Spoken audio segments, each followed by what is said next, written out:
امریکہ نے اپنے شہریوں کو فوری ایران چھوڑنے کی ہدایت کر دی۔ امریکی ورچوئل ایمبیسی ویب سائٹ پر الرٹ جاری۔ ایران چھوڑنے سے قاصر امریکی شہری محفوظ مقامات پر منتقل ہو جائیں۔ صدر ٹرمپ ایران پر حملہ کرنے کی دھمکی دے چکے۔ امریکی صدر ٹرمپ نے ایران کے ساتھ کاروبار کرنے والوں پر 25% ٹیرف لگا دیا۔ ایگزیکٹو آرڈر پر دستخط کر دیے۔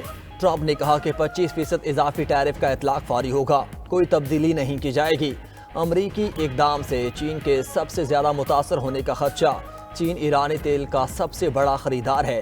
روس، برازیل، بھارت، ترکیہ، متحدہ عرب امارات، عراق بھی متاثر ہوں گے۔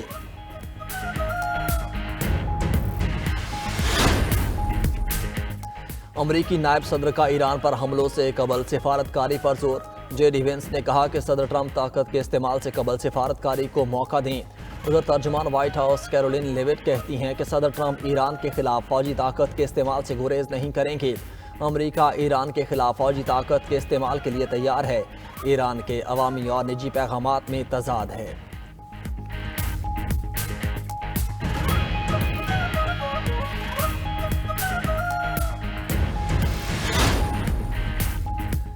نائب وزیر اعظم اسحاق ڈار کا ایرانی وزیر خارجہ سے ٹیلی فونک رابطہ۔ دونوں رہنماؤں نے باہمی تعلقات اور خطے کی موجودہ صورتحال پر تبادلہ خیال کیا۔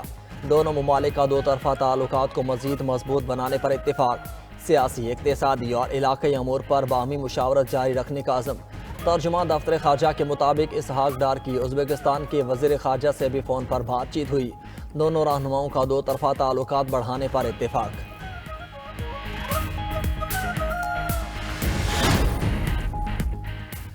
ملک میں شدید سردی کی لہر جاری، کہیں بارش تو کہیں برف باری۔ بالائی علاقوں میں درجہ حرارت نقطہ انجماد سے گر گیا۔ سب سے زیادہ پارہ اسکردو میں -13 ریکارڈ۔ لہ استور -11، گوبس -9، گلگت -8، کلات کلام -6 اور ہنزا میں -5 سینٹی گریڈ رہا۔ اسلام آباد کا درجہ حرارت 0 تک گر گیا۔ کوئٹہ، پشاور اور مری میں -1، لاہور 2 اور کراچی میں 8 ڈگری رہا۔ پنجاب کے میدانی علاقوں میں دھند، موٹر ویز کے کئی سیکشنز بند۔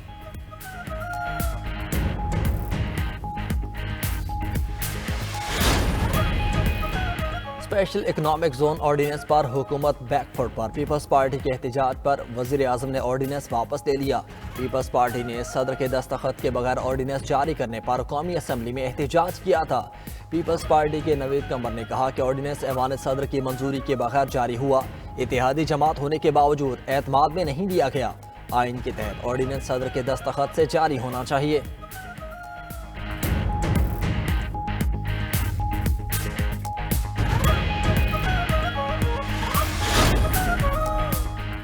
وفاقی حکومت نے محمود اچکزئی کی بطور اپوزیشن لیڈر تعیناتی کی منظوری دے دی۔ اسپیکر قومی اسمبلی نے اپوزیشن لیڈر کی تقرری کا شیڈیول جاری کر دیا۔ اسپیکر ایاز صادق نے کہا کہ اپوزیشن لیڈر کے لیے درخواستیں جمع کرائی جائیں۔ جانچ پڑتال کے بعد قائد حزب اختلاف کے نام کا اعلان کر دیا جائے گا۔ اپوزیشن کے چیف ویپ عامر ڈوگر بولے کہ ہم نے اپوزیشن لیڈر کے لیے محمود اچکزئی کا نام بھیج رکھا ہے۔ اسپیکر ایاز صادق نے کہا کہ اپوزیشن لیڈر کی نااہلی کے بعد معاملہ عدالت میں تھا، اب کیس واپس لے لیا گیا۔ آپ اپوزیشن لیڈر کا نام دوبارہ جمع کرا دیں۔ بیرسٹر گوہر نے کہا کہ محمود اچکزئی بطور اپوزیشن لیڈر نوٹیفیکیشن جلد جاری ہو جائے گا۔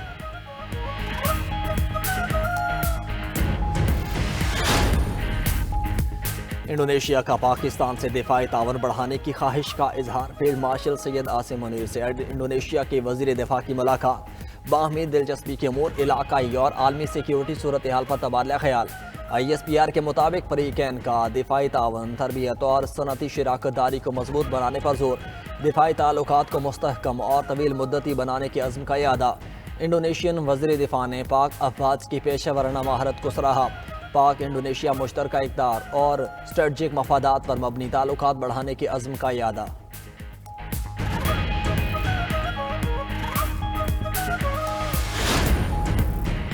اور صومالیہ نے متحدہ عرب امارات کے ساتھ تمام معاہدے منسوخ کر دیے۔ سیکیورٹی اور دفاعی تعاون کے تمام معاہدوں کے ساتھ بندرگاہوں کے معاہدے بھی منسوخ۔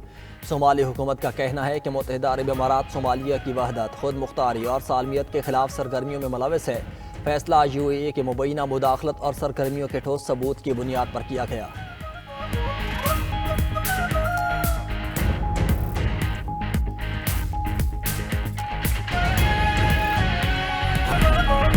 ایرانی عوام سپریم لیڈر آیت اللہ علی خامنائی کے حق میں سڑکوں پر نکل آئے۔ مختلف شہروں میں حکومت کی حمایت میں ملین مارچ، تہران میں انقلاب اسکوائر پر لبیک یا خامنائی کے نعرے۔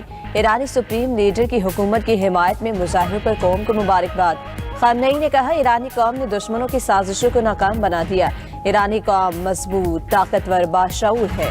یہ ریلیاں امریکہ کے لیے واضح پیغام ہے کہ وہ فریب کاری ترک کریں۔ فرعون، نمرود اور رضا شاہ کے ساتھ جو ہوا وہی ٹرمپ کے ساتھ ہوگا۔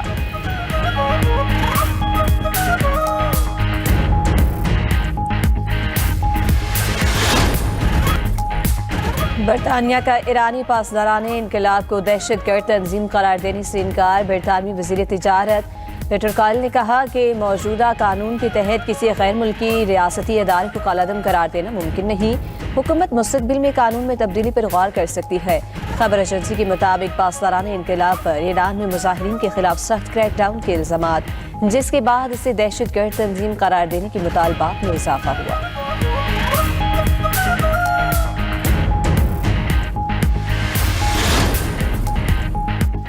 ترکیہ کے اعلیٰ حکومتی عہدیدار نے ایران میں غیر ملکی مداخلت سے خبردار کر دیا۔ ترجمان حکمران جماعت عمر سالک نے کہا ایران کو درپیش اندرونی مسائل اس کے اپنے فیصلوں کے ذریعے حل ہونے چاہیے۔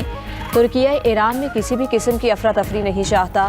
بیرونی مداخلت حالات کو مزید خراب کر سکتی ہے۔ ادھر چین نے ایران میں کسی بھی ملک کی ممکنہ مداخلت کی مخالفت کر دی۔ کہا کہ امریکہ اپنے مفادات کے حصول کے لیے دوسرے ممالک کو نشانہ نہ بنائے۔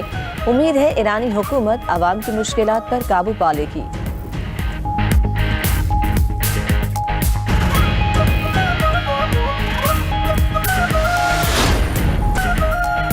احتجاج کے علاوہ ہمارے پاس کوئی اور راستہ نہیں۔ مجھے میرے قائد سے ملنے نہیں دیا جا رہا۔ عدالتی احکامات پر عمل درآمد نہیں ہوا۔ وزیر اعلیٰ کے پی سہیل آفریدی کی میڈیا سے گفتگو۔ سہیل آفریدی کے مزار قائد پر حاضری، پھول رکھے، فاتحہ خوانی بھی کی۔ پارلیمنٹ ہاؤس میں میڈیا سے گفتگو میں بیرسٹر گوہر نے کہا کہ وزیر اعلیٰ سہیل آفریدی کا دورہ سندھ بہت اچھا رہا۔ آخری دن سندھ حکومت کا رویہ جمہوری نہیں تھا۔ حکومت اب ونڈر بوائے کو تلاش کر رہی ہے۔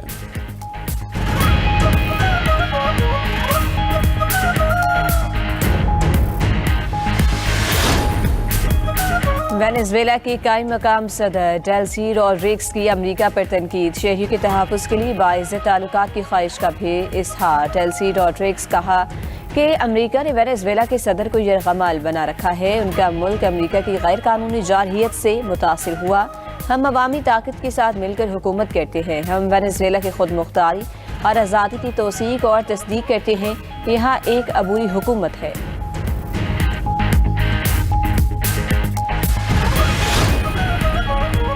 ٹرمپ کی دھمکیوں پر کیوبن صدر بھی ڈٹ گئے۔ کیوبن صدر کا خون کی آخری قطرے تک لڑنے کا اعلان۔ کہا کہ کیوبا آزاد اور خود مختار ملک ہے، کوئی ہمیں حکم نہیں دے سکتا۔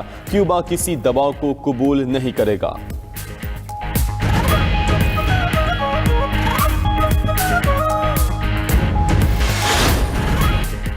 ایران مذاکرات کرنا چاہتا ہے، ملاقات کا انتظام کیا جا رہا ہے۔ ایران کے خلاف بہت طاقتور آپشنز پہ غور کر رہے ہیں۔ فوج ایران کے معاملے کو دیکھ رہی ہے۔ ایرانی اپوزیشن لیڈر سے رابطے میں ہیں۔ امریکی صدر ٹرمپ نے میڈیا سے گفتگو کرتے ہوئے کہا تہران ہماری ریڈ لائن کو عبور کر رہا ہے۔ احتجاج صورتحال پر ہر گھنٹے میں بریفنگ دی جا رہی ہے۔ دوسری طرف اسرائیل نے ایران سے بڑھتی کشیدگی پر اسپتالوں میں ایمرجنسی نافذ کر دی۔ اسرائیلی وزارت صحت کی اسپتالوں اور طبی اداروں کو کسی بھی صورتحال سے تیار رہنے کی ہدایت۔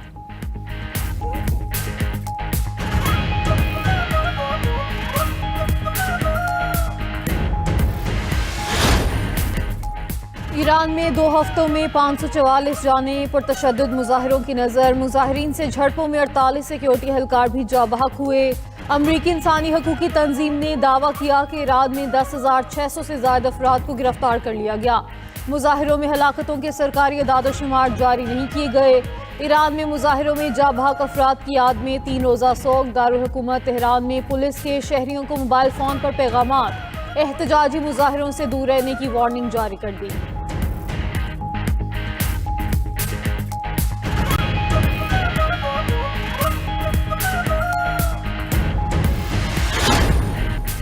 ایران ایران میں برطانیہ، فرانس، اٹلی اور جرمنی کے سفیر وزارت خارجہ طلب۔ دارالحکومت تہران میں ایرانی وزارت خارجہ نے غیر ملکی سفیروں کو مظاہروں میں مسلح فسادیوں کی ویڈیوز دکھائیں۔ ایران کا یورپی ممالک سے ایرانی مظاہرین کی حمایت واپس لینے کا مطالبہ۔ ایرانی خبر ایجنسی کے مطابق غیر ملکی سفیروں کو امریکی ریاست منیسوٹا میں امریکی امیگریشن اہلکار کی خاتون پر فائرنگ کی ویڈیو اور اس پر امریکی اہلکار کی حمایت میں صدر ٹرمپ کا بیان بھی دکھایا گیا۔